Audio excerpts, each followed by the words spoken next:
6 agreements that make the workplace work. Think for just a moment about your last week at work and the difficulties and frustrations you may have had. Many studies, combined with our experience and the experience of our clients, would suggest that up to 80% of those difficulties relate, at some level, to aspects of human behaviour, very often how we communicate, and how we interact with each other. Where communication and work-based behaviours are inappropriate, ownership, accountability, and performance are compromised because work colleagues or the team you manage will be anxious or tense. This video will outline 6 agreements that make your workplace work. If you need more support with any of them, speak with your line manager about accessing one of the CCO coaches or booking into the next workplace training session on 6 agreements that make your workplace work. Acknowledgement. Your colleagues and team do great work each day, but very often they don't experience this because they don't feel appreciated. It is important to express gratitude by finding your own way of saying thank you in a way that is sincere and meaningful. It is also one of the most effective ways of motivating your team and having them experience being valued. Just be specific and acknowledge the precise behaviour or task. Acknowledgement is not about saying thank you at every given opportunity. It is, however, about letting people know when they've done a particularly good job. It works well when you do this in public, but remember it must be sincere. Don't forget the brain can quickly distinguish when it's not heartfelt, or worse, when it's used just before you need to call in a favour.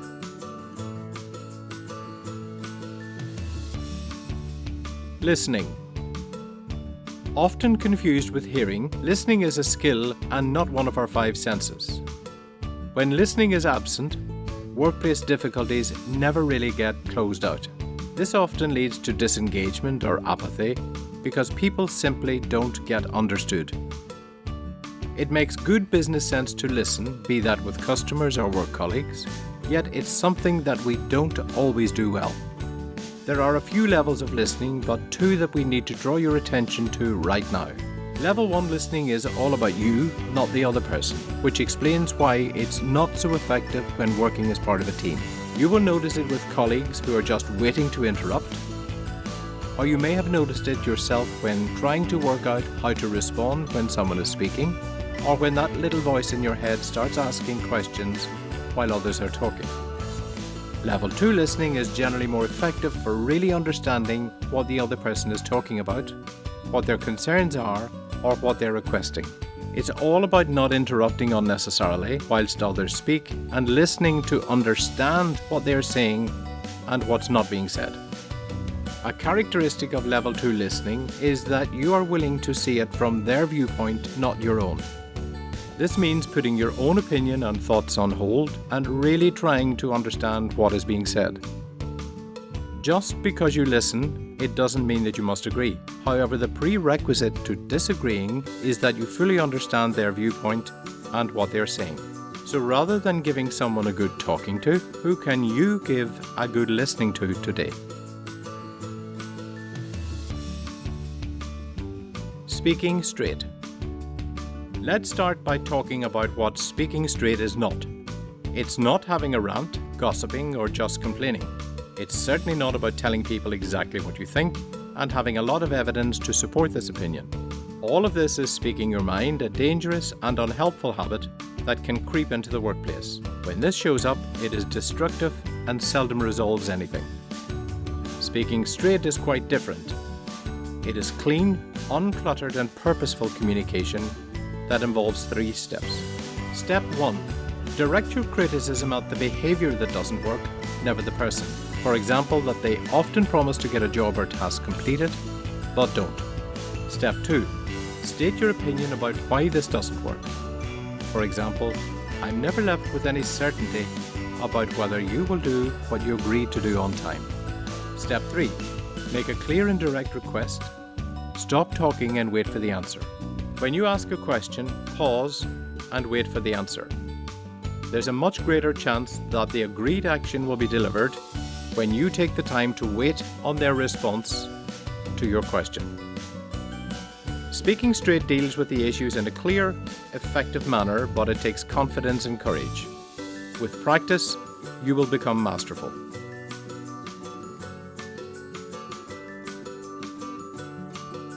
Accountability. If you are looking for one agreement to make the greatest impact in your workplace, it must certainly be accountability. Simply stated, accountability is about doing what you said you would do by when you said you would do it. Be mindful about what you commit to and then make it happen. Just do what you agreed. On those occasions when you realize, for whatever reason, that it's not possible, you must immediately be in communication so that expectations are managed. Handle this in person or by phone rather than email. Your work colleagues may not appreciate the delay, but you will have managed their expectations with integrity and transparency. Being in communication when you need to recommit to a new delivery date is about being responsible, all part of the agreement to be accountable. Support. You are part of a team irrespective of which department you work in. Each department in turn is part of a larger team, the organization you work for. The defining attribute of any successful team is the extent to which they support each other, work toward a commonly understood goal. Where a culture of support exists, the workplace will work much better and team goals get delivered. You can be supportive by helping others, by caring about what others are trying to achieve, partnering them in their quest for making it happen, but never doing so at the expense of your own priorities. And don't use your own priorities as an excuse for not supporting others. If you're a line manager, you must coach and mentor your team to be supportive of others. This is a key component of your line management role. Support is the opposite of isolated work behaviour or showboating. Support shows up when we truly care about those we work with and when we care about the work we do.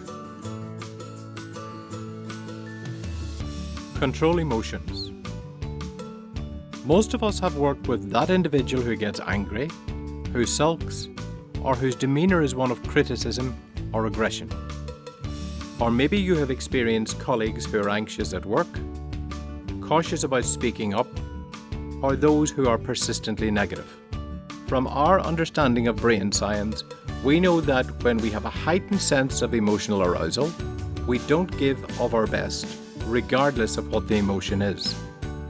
When your emotional arousal is low, you have access to that part of the brain which helps you think clearly, be rational and solution-focused, and make more effective decisions as a result of better judgment.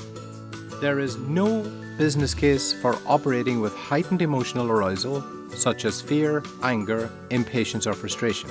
You are neither effective or in control when like this. And no one within your workplace is expected to work alongside someone who demonstrates these behaviours or a poor attitude. If you have attended one of our workshops, you will be familiar with the tools and techniques to support you manage your emotional state, keep calm, and be the very best you can be at work or at home with your family. Our techniques include 7-11 breathing, tensing and relaxing the muscles, getting at least 2.5 hours aerobic exercise each week, and using the CCO hierarchy of attitudes for managing your mindset each day. Here's what you need to know. Your mind cannot be anxious when the muscles in your body are relaxed and when you do regular 7-11 breathing exercises. Speak with one of the CCO coaches if you need more support with this agreement or any of the agreements that make your workplace work.